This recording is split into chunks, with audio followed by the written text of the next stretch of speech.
हमारी विचारधारा को न माने वो हमारी बेटी नहीं है। और हमारी बेटी मर गई, हमारी होगी भी तो वो मर गई, इंतकाल हो गया उसका, मेरी बेटी नहीं है। उन्होंने कह दिया हमारे जितना परिवार इतना ही है, उसको हम अपना कुछ भी नहीं मानते, और भगा दिया उन लोगों को वहाँ से।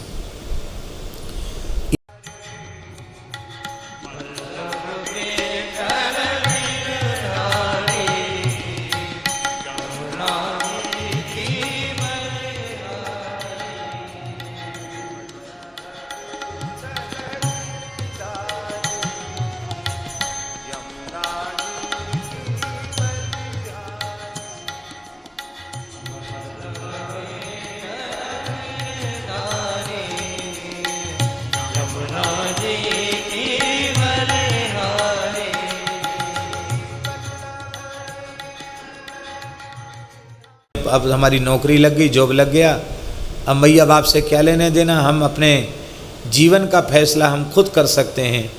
ऐसा विचार भारत की कन्याओं में नहीं होता है।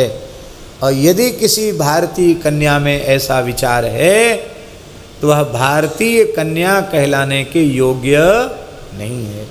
भारतीय कन्याएं वो अपने माता पिता की आज्ञा के, उनकी इच्छा के अधीन होती हैं। अभी एक घटना आई थी, 2-3 दिन पहले की बात है, समाचार पत्र में, कि किसी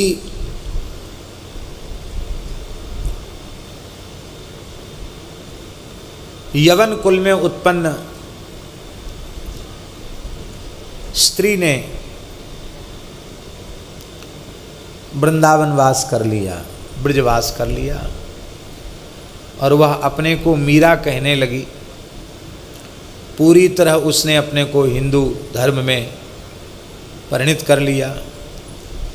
तो जो पत्रकार महानुभाव थे वो उधर मेरठ साइड की कहीं की थी, वो उधर गए उसके यहाँ।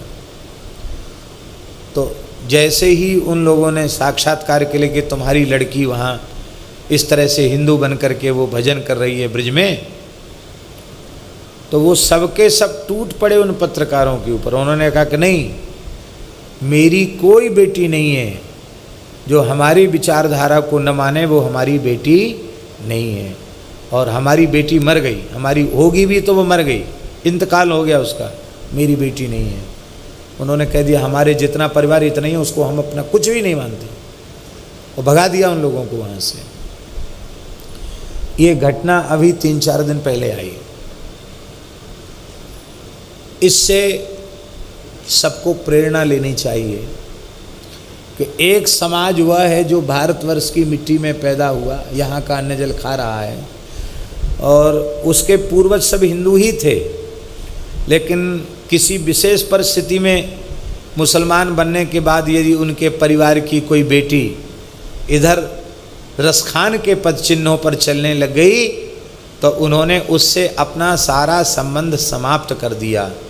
और यहाँ अच्छे अच्छे उच्च कुलों की लड़कियाँ मुसलमानों के साथ भाग रही हैं, ऊट पटांग संबंध हो रहे हैं, अंतरजातीय विवाह तो हो रहे हैं, अंतर धर्म वाले विवाह भी हो रहे हैं। और फिर भी लोग बेटी को, अरे हमारी बेटी है, हमारे दिल का टुकड़ा है, उसको हम छोड़ नहीं सकते। और धीरे धीरे उस संबंध को स्वीकृति मिल जाती है। उस संबंध की जो स्वीकृति है वो समाज में अनाचार को, स्वेच्छाचार को, निरंकुशता को बढ़ाने वाली है। इसलिए हम बहुत विनम्र भाव से प्रार्थना करेंगे, आपका बेटा हो या बेटी हो, यदि वैदिक सनातन धर्म की परंपराओं का, मर्यादाओं का वह निर्वाह नहीं करती, मनमाना करता है बेटा या बेटी, तो तत्काल उसका त्याग कर देना चाहिए। यदि आप त्याग नहीं करेंगे तो उसके पाप के कारण आपको भी नरक जाना पड़ेगा। ये हमारा सनातन धर्म स्वीकृति नहीं देता। वे तो अपनी बात पे अड़े हैं, हमारे यहाँ ये हो रहा है।